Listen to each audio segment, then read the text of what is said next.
Subscribe करिए हमारे channel target UP TET CTET को और बेल आइकन को दबाइए।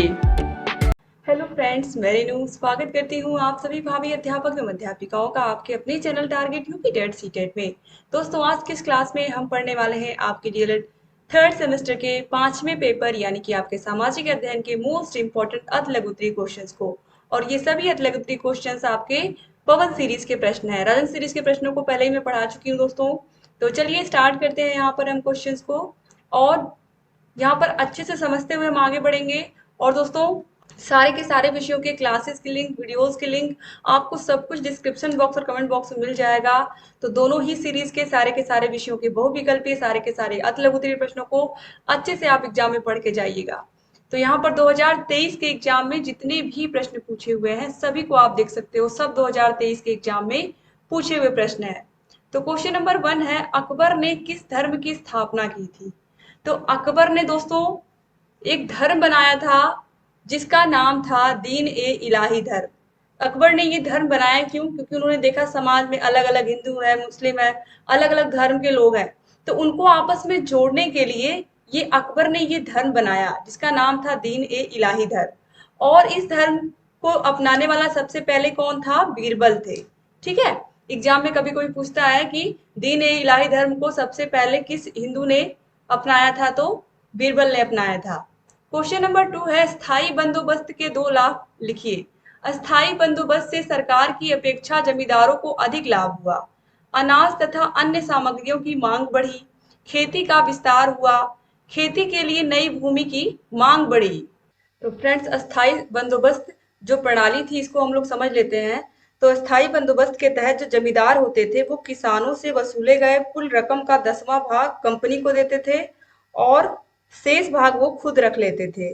ठीक है, तो यही करते थे जो जमींदार होते थे। जैसे मान लीजिए किसान का खेत है, इस खेत में जितना भी पैदावार हुई है इसका 10वां भाग वो अंग्रेजों को देते थे, जो किसान देता था लगान के रूप में। जैसे मान लीजिए इतना पूरा खेत है, इसमें से इतना लगान दे दिया। ठीक है, मान लीजिए आधा आधा से भी थोड़ा सा कम कह सकते हैं हम इसको। तो इतना, अगर इतने एरिया का लगान दे दिया उस किसान ने और इतना एरिया उसने खुद रखा, इतने का उसने कर दे दिया। अब ये जो कर दिया जमींदार को, उसमें से वो 10वां भाग देता था सरकार को या अंग्रेजों को, बाकी शेष जो बचता था वो जमींदार रख लेते थे। ठीक है, तो इस तरीके से चलता था। यदि कोई जमींदार निर्धारित तिथि तक भू राजस्व की निश्चित राशि नहीं जमा करता था तो उसकी जमींदारी नीलाम कर देते थे अंग्रेज।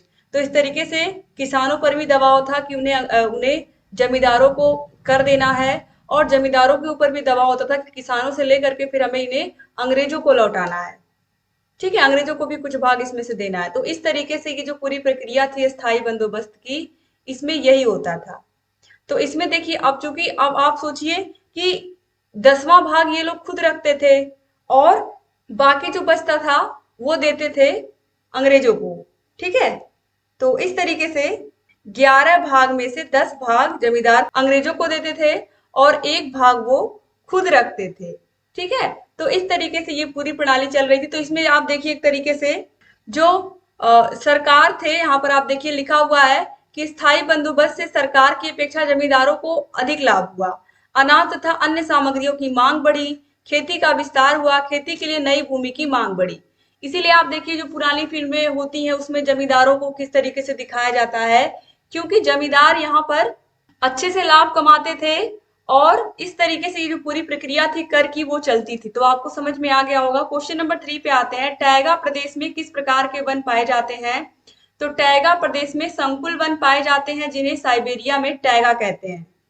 क्वेश्चन नंबर 4 है, सहारा मरुस्थल किस महाद्वीप में स्थित है?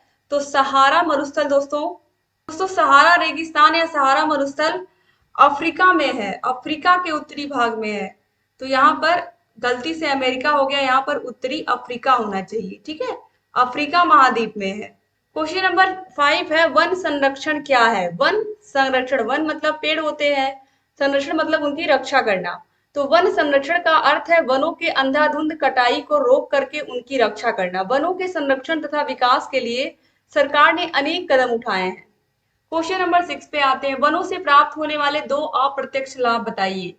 तो वन वायुमंडल में कार्बन डाइऑक्साइड की सांद्रता को बढ़ने नहीं देते और वन बादलों को अपनी ओर आकृष्ट करके जल वृद्धि में सहायक होते हैं। क्वेश्चन नंबर 7 पे आते हैं। संसद के 3 अंग कौन कौन से? तो संसद के 3 अंग है लोकसभा, राज्यसभा और राष्ट्रपति। इन्हीं तीनों से मिलकर के संसद बनती है। 2023 में ही पूछे हुए प्रश्न आप सब देख रहे हो। क्वेश्चन नंबर 8 है, ये भी बहुत अच्छा प्रश्न है कि भारत की तीनों सेनाओं का प्रधान कौन होता है? तो नौसेना, थल सेना, वायुसेना, तीनों सेनाओं का प्रधान राष्ट्रपति होता है। क्वेश्चन नंबर 9 है, नीति आयोग का पदेन अध्यक्ष कौन होता है? तो जो नीति आयोग है इसका अध्यक्ष प्रधानमंत्री होते हैं। क्वेश्चन नंबर 10 है, लोक अदालत किसे कहते हैं? लोक अदालत में शांतिपूर्ण ढंग से दो पक्षों के मध्य समझौता कराकर विवादों को हल किया जाता है। प्रमुख रूप से वाहन दुर्घटना, विवाह, पारिवारिक, बिजली, गृह कर, पेंशन संबंधी, भूमि अधिग्रहण तथा उपभोक्ता संबंधी मुकदमों को लोक अदालत में निपटाया जाता है, जहां पर एक तरीके से बातचीत के द्वारा या एक दूसरे को समझा करके किसी तरीके से उस मसले को शांत कर दिया जाए। तो ये काम होता है लोक अदालत में, यानी कि सूझबूझ के द्वारा समझौता करा दिया जाता है। क्वेश्चन नंबर 11 पे आते हैं, जनहित याचिका क्या है? जनहित याचिका भारतीय कानून में सार्वभौमिक हित की रक्षा के लिए मुकदमे का प्रावधान है। इसमें यह आवश्यक नहीं है कि पीड़ित पक्ष स्वयं अदालत जाए। समाज के निर्धन व्यक्तियों और कमजोर वर्गों को न्याय दिलाने में जनहित याचिकाएं लाभदायक होती हैं। क्वेश्चन नंबर 12 है, कर की विशेषताएं बताइए। तो कर एक अनिवार्य भुगतान है। कर से अर्जित आय का प्रयोग सार्वजनिक हित होता है और करदाता को कोई प्रत्यक्ष लाभ नहीं मिलता है। क्वेश्चन नंबर 13 पे आते हैं, भारत में प्रथम पंचवर्षीय योजना कब प्रारंभ की गई थी?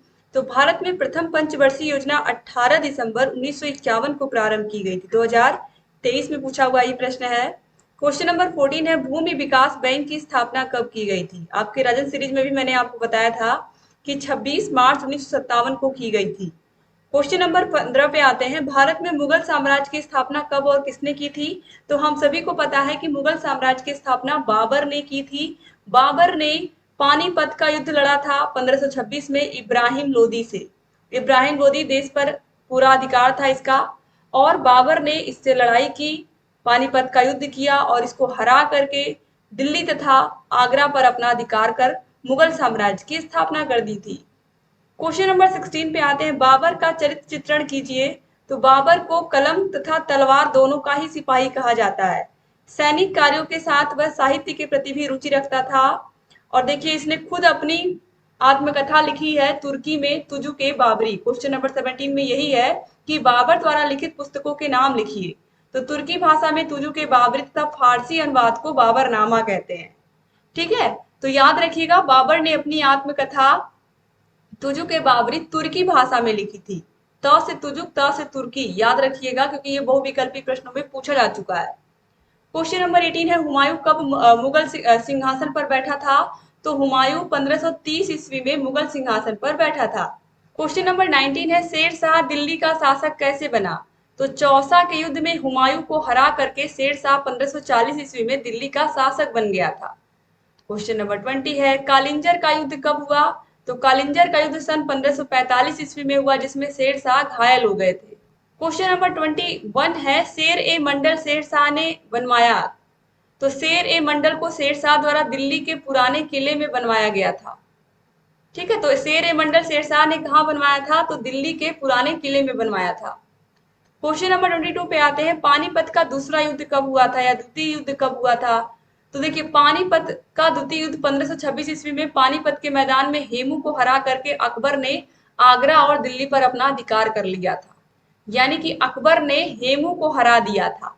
क्वेश्चन नंबर 23 पे आते हैं, अकबर ने साम्राज्य विस्तार हेतु क्या नीति अपनाई थी? तो अकबर ने साम्राज्य विस्तार के लिए सीधे संघर्ष करने, वैवाहिक संबंध स्थापित करने, अधीनता स्वीकार करने वाले को शासन में पद देने तथा मित्रता करने की नीति अपनाई। यानी कि अकबर ने क्या किया था, अपने साम्राज्य को बढ़ाने के लिए आसपास के लोगों से वैवाहिक संबंध बनाना, ठीक है, उनको अपनी अधीनता स्वीकार करने, जो लोग उसकी अधीनता स्वीकार कर ले उनको अपने साम्राज्य में कोई पद दे देना, कोई मंत्री का पद दे देना, उनसे मित्रता कर लेना।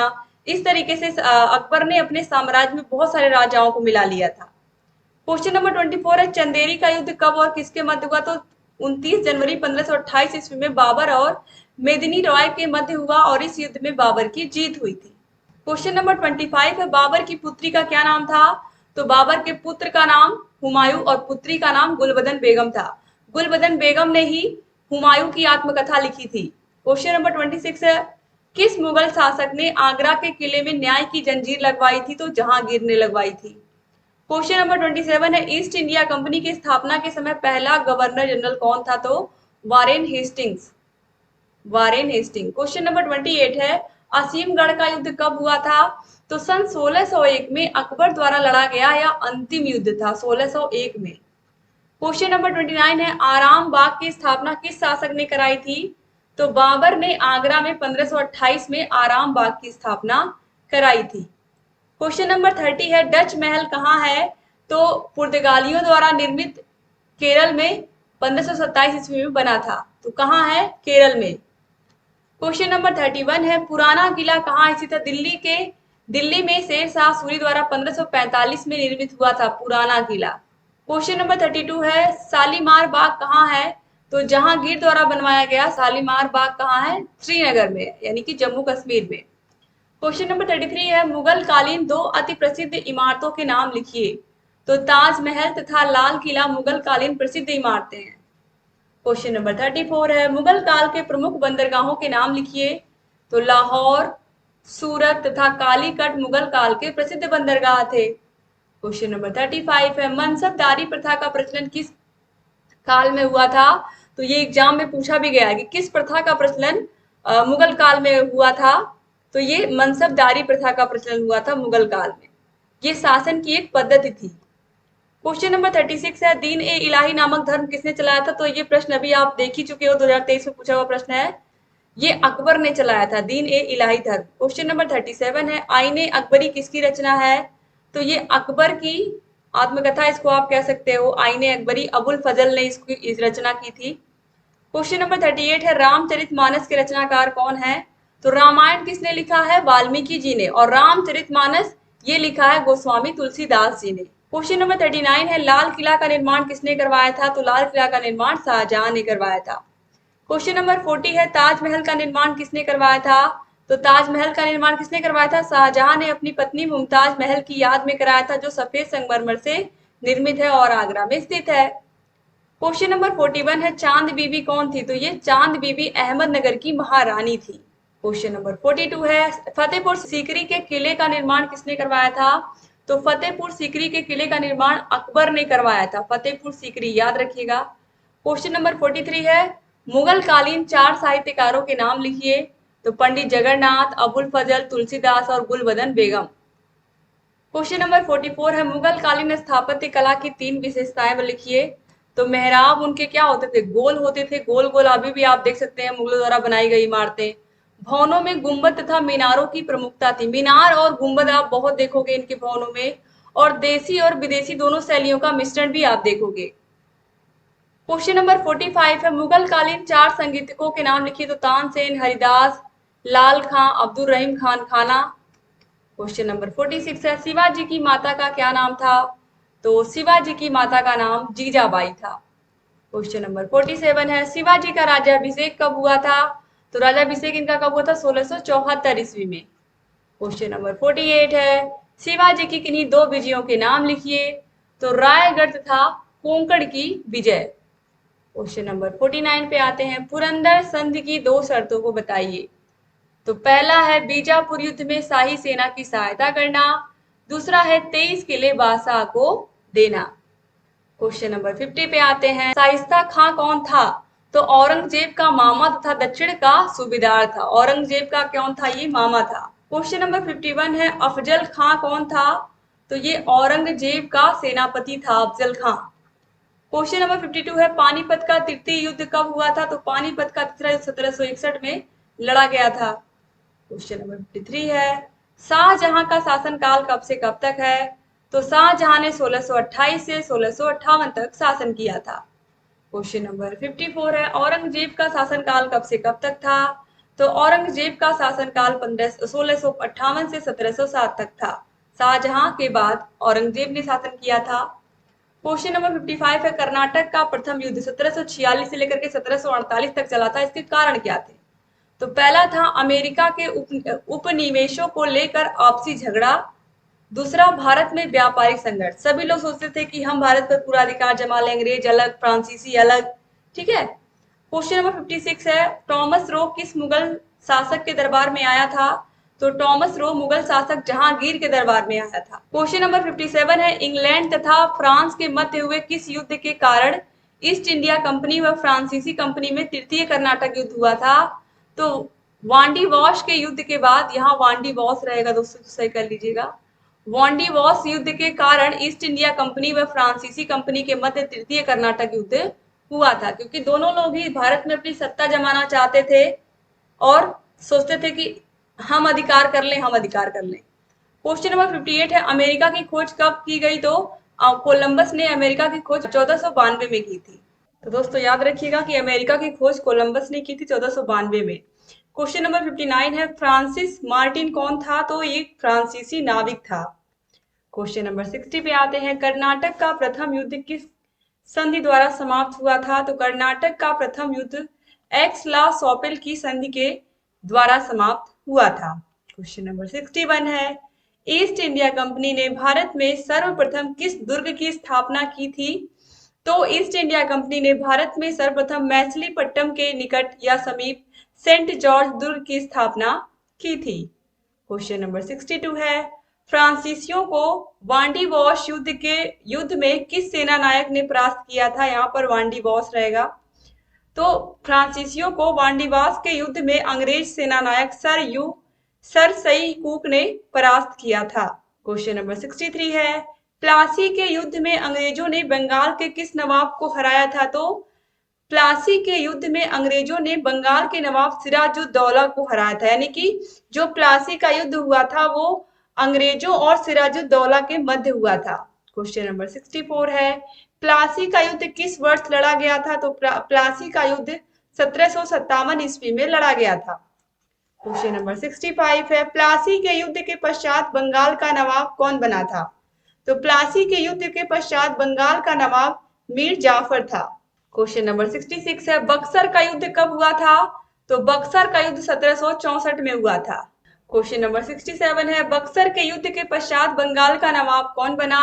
तो बक्सर के युद्ध के बाद 1765 में मीर जाफर का देहांत हो जाने पर ब्रिटिश कंपनी ने उसके नाबालिग पुत्र नजीबुद्दौला को बंगाल के नवाब पद पर आसीन किया था।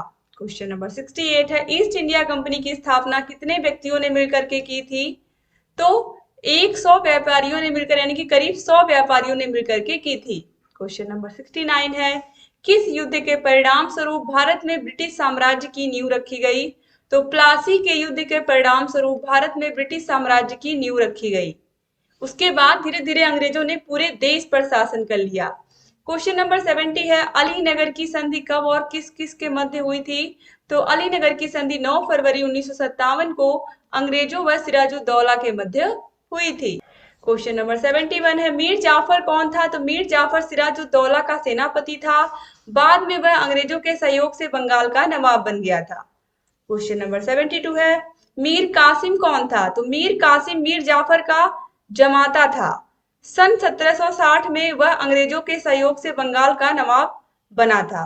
तो मीर जाफर का क्या था? जमाता, यानी कि दामाद था, जो कि अंग्रेजों के सहयोग से 1760 में बंगाल का नवाब बन गया था। क्वेश्चन नंबर 73 है, कर्नाटक का युद्ध, कर्नाटक का तृतीय युद्ध क्यों हुआ था? तो हैदराबाद तथा कर्नाटक राज्यों की राजगद्दी के संदर्भ में अंग्रेजों तथा फ्रांसीसियों के मध्य हुआ था। क्वेश्चन नंबर 74 है, बक्सर का युद्ध 1764 का परिणाम क्या हुआ था? तो बंगाल में मीर कासिम की पराजय से अंग्रेजों के पैर भारत में और मजबूत हो गए थे। क्वेश्चन नंबर 75 है, ब्रिटिश कंपनी ने भारत में राजनीतिक सत्ता हासिल करने के लिए क्या उपाय किए थे? तो अंग्रेजों ने राजाओं और नवाबों के बीच कुचक्र, फूट डालना, आपस में लड़ाना आदि तरीकों को अपनाया था। उन्हें पता था फूट डालो, राज करो, दो लोगों को लड़ाओ आपस में, उसके बाद फिर तमाशा देखो। और इस तरीके से यहाँ पर पार्ट 1 आपने कंप्लीट किया। 75 क्वेश्चन टोटल आपने पढ़ लिया पार्ट 1 में। तो उम्मीद करती हूँ कि क्लास आपको पसंद आई होगी। दोस्तों अगर आपको 8 विषयों के हाथों से लिखे हुए नोट्स चाहिए, सारे विषयों की क्लासेस, सारे विषयों की मास्टर क्लासेस, सारे विषयों के चैप्टर वाइज टेस्ट, सारे विषयों के प्रीवियस ईयर क्वेश्चन पेपर, सारे विषयों के रजत सीरीज, पवन सीरीज की पूरी PDF, पूरी की पूरी क्लासेस, तो ये सब आपको मिलेंगे हमारे ऐप का नाम है अस्तित्व एकेडमी। यहाँ पर कॉन्टैक्ट नंबर दिया हुआ है, इस पर कॉल करिए। आप चाहे मैसेज कर दीजिए, चाहे कॉल कर दीजिए, और आप ऐप को डाउनलोड करने के बाद सारी चीज़ों का लाभ ले सकते हैं। तो thank you so much class को पूरा देखने के लिए। चैनल को सब्सक्राइब नहीं किया अगर तो हमारे, तो प्लीज़ सब्सक्राइब कर दीजिए।